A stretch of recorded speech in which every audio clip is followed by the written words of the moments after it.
Okay, good morning everybody. Welcome to the University of Denver and the Graduate School of Social Work.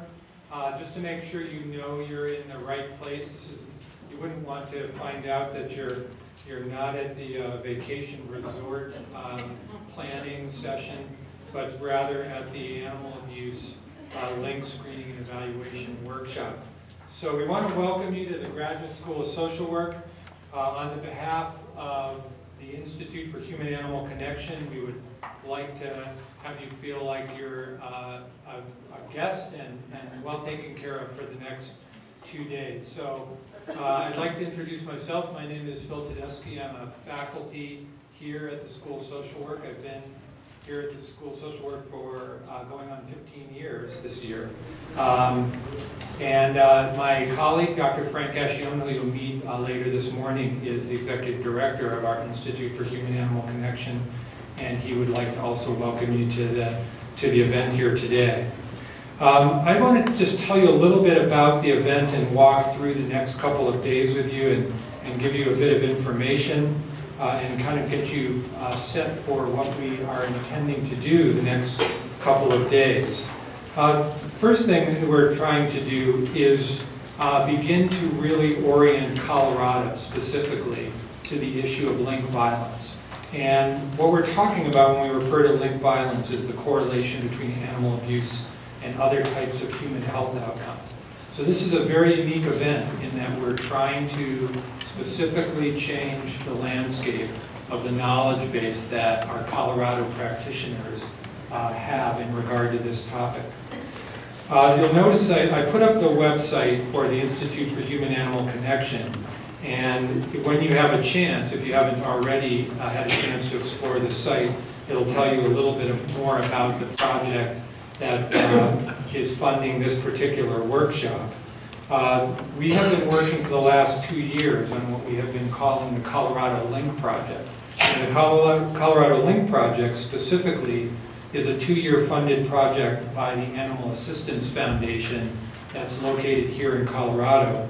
And the Animal Assistance Foundation has as a vision or as a mission to really have Colorado be a model state in relation to its attitudes and belief systems for how humans and animals interact, both in relation to the human-animal bond, if you will, the positive side of the human-animal connection, as well as what we sometimes refer to as the dark side of the human-animal connection, that being animal cruelty and its link to interpersonal violence.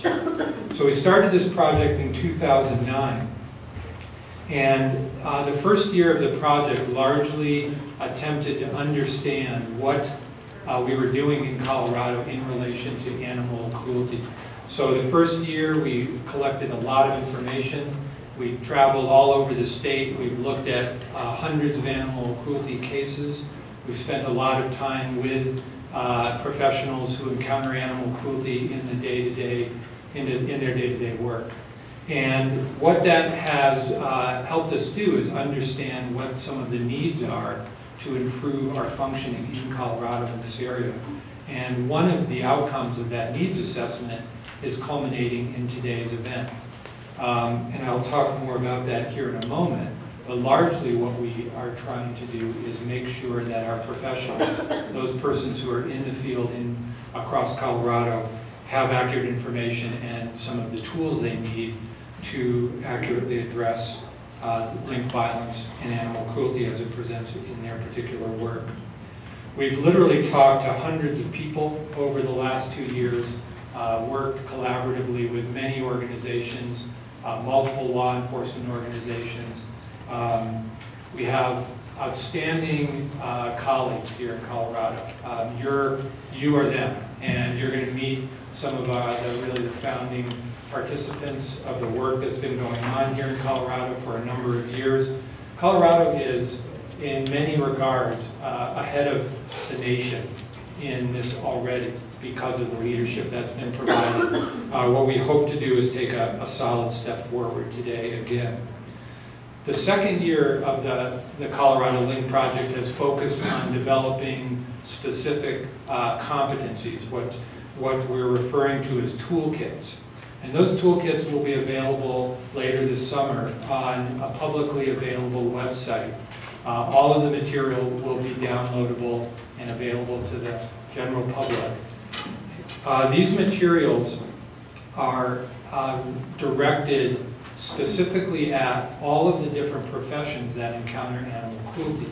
And one of the things that I think you'll hear today is that animal cruelty is not simply an animal control officer's agenda or a police officer's agenda. It touches many, many different professionals in many different ways. And what we're trying to do through this project is make sure that each of those professions has the requisite skills to both work multidisciplinarily with their colleagues, but also have the skills that they need to address those issues in their own right. We hope that one of the things that will come out of this particular workshop is increasingly the ability to create an individualized understanding of the individuals who engage in animal cruelty. So much like in other areas of interpersonal violence, and I see some of my colleagues from the sex offender management field here, one of the things that we know is that it's not a one-size-fits-all approach. That when we talk about sex offenders, for example, or domestic violence offenders, we're not talking about a single type of individual, or one particular clinical profile doesn't usually capture all of the specific issues occurring with that individual. So for intervention, accurate intervention, when I talk about intervention, I mean law enforcement, prosecution, treatment intervention, and even court disposition, possibly even incarceration. Those really have to be based on an individual understanding of the individual. So one of the things we're hoping to do through the next 2 days is leave here tomorrow afternoon with the capacity to see animal abusers through that lens, through a more individualized and differential lens that will allow us to address them with the specific risk issues that they present with, and specific needs, public safety needs, and also treatment needs that they present with as well. So the goal of the workshop then will be, is an ambitious one. So I'll just admit it right up front that we've tricked you into coming here, and now we'll just tell you what we really have in store for you. What we want you to do is to learn how to participate in the evaluation of animal cruelty offenders. And if you are inclined, we can't make you do this, but one of the things that we would hope that you will find is that if you are already in the field of working with interpersonal violence of any type, that you are probably more capable of completing an animal cruelty evaluation than you might think. That we need you to be prepared to do this. That the court in general, our statute, and you'll hear this later this morning from Diane Balkan, our Denver District Attorney's Office representative, about the statutes that allow Colorado to order animal cruelty evaluations. In many cases, in fact in most cases, we don't actually complete those evaluations. In part, there's a lot of different reasons we don't do that. But one of the reasons we don't do it is we don't have people to do it. We don't have people who the court recognizes as specialists in this area. So here's kind of our ambition. If you sign up both days, if your signature is on the signature page, we're going to say that you were here for 2 days of training. We're not going to randomly check to see if you're in your seats throughout the next 2 days. So we're not too hardcore about it, but we want to make sure that you are here. And if you are here, then what we intend to do, with your permission, we'll be sending you a formal request after this conference, is to allow the court to have your contact information. Now, that doesn't mean that you have to do this. But if you're inclined to do it, if this is something that interests you or you feel you have the requisite interest, that's what we're hoping to do. We're also going to encourage you to become a member of the Colorado Alliance for Cruelty Prevention. And we have that agency's leadership here. They really have been the driving force behind educating our communities about animal cruelty. Thank you. And you have the ability to sign up for that organization today. So that's really the agenda. At the end of these 2 days, you'll have a certificate. If you're here in part getting training hours for your other disciplines, your sex offender evaluator requirements or your domestic violence evaluator requirements, you'll have a take-home certificate that can be submitted to those boards for that purpose. We also want to let you know that next fall, this coming fall, there's a part 2 to this event that will be looking at intervention strategies. So today and for the next 2 days, we're really talking about assessment primarily. Obviously the next question is, okay, so now we can differentiate, a lower risk offender from a higher risk offender. So what do we do about it? Well, that I think are going to find that we're more capable than we think. We have a lot of skills already in our continuum of care in Colorado. You bring a lot of those skills. I think what you're going to find is that many of the people that you will be hearing about over the next couple of days are not unfamiliar to you clinically, that they're going to be very similar in some regards to individuals that you're already working with, both juveniles and adults. I want to mention briefly terminology, just because I know this will come up. When we are using the term assessment, we're going to be referring to instruments. When we're using the term evaluation, we're going to be talking about the comprehensive evaluation of the client. So in other words, instruments belong within the evaluation process. We're doing that in part because this is consistent with the existing models. So statutorily mandated already through the SOMB and DVOMB, we have required evaluation processes. That terminology would be consistent with our work with those types of offenders already. We're also going to deal with terminology challenges when in relation to the issue of whether we're talking about, thanks Jan, rushing,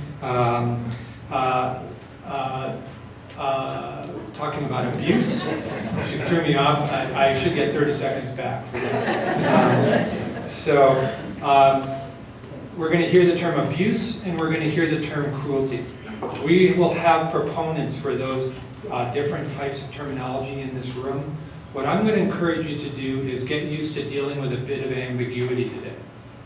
There's a lot of things we don't know about this field today. We lack instruments that are validated in many cases. We have a lot to learn. Cruelty is the terminology that's in our statutes. What I've seen in the literature is the term abuse is used more commonly and is better defined. So we probably will use those interchangeably. So I just want to warn you a little bit about that. I'd like to do just some brief introductions and give you kind of some rules of thumb and logistics. We've asked our colleague Jan Vickish to be the hall monitor of the event.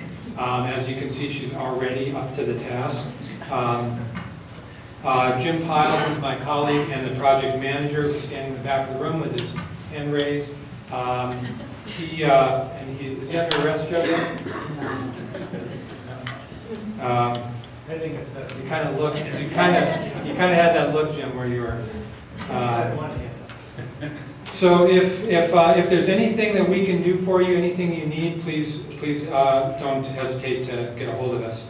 We apologize for being cheapskates and not paying for your parking today, but the look on the bright side, the conference didn't cost anything, and you're going to get free lunch.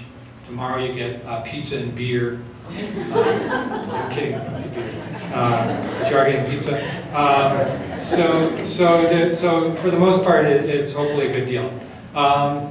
In the side of the room, you'll see baskets and snare art. And Katie, where's Katie? There's Katie. So Katie is going to help us with this. Katie's one of our graduate students. We have other graduate students here who are with us. This is all material related to animal welfare. It comes from our anti-poaching work in East Africa. and is, if you're interested in take-homes, please feel free to go and talk to the students. They'll tell you all about the important work we're doing there, and the money goes directly to those communities to do anti-poaching work. One of the exciting things we're going to be doing is a raffle. So you'll notice in the middle of your table a little yellow pad. If you put your name on those, we'll come around and collect your name. And what you have the ability to win, besides the washer-dryer combination and the Hawaiian vacation, we're giving away 3 signed copies of some really great books. Dr. Ashion's Children and Animals, a must-have. Frank says this is will stop a bullet if you have it in your jacket. This is the International Handbook on Animal Abuse and Cruelty. Probably belonged in Joe's vehicle. And this one is especially nice because these are signed by Dr. Randall Lockwood, who's here this morning, and Frank Ashion. And we're also going to be raffling away some snare art and baskets. So don't forget to do that. Okay, I'm almost done. I just want to do thank yous. A couple brief acknowledgements here.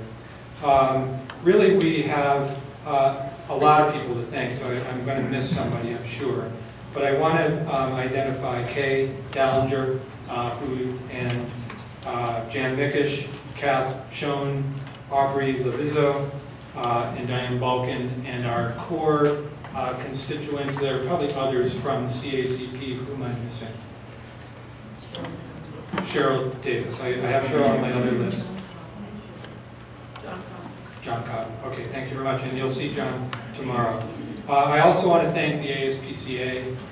They have they're investing in this by having Dr. Lockwood here and Dr. Stephanie Lafarge, who you'll meet later. The Colorado Veterinary Medical Association and American Humane. The Colorado Animal Control Officers Community, and our colleague Joe Stafford, who couldn't be a better colleague, really. He's here, made it through the icy storm, because he's my neighbor, and I know exactly how what he went through to get here today. Ken Shapiro, who's an important colleague. I feel like I got a lot of training from Ken under the Anacare model, and we're fortunate enough to have Dr. Tony Henderson here. Where is Tony? You moved. You were there, yep. And the Animal Welfare Institute.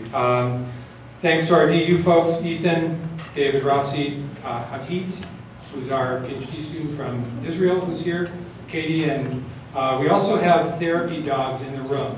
And we're doing that on purpose, in part because I want to tell you the last time I did a conference similar to this was about over a decade and a half ago.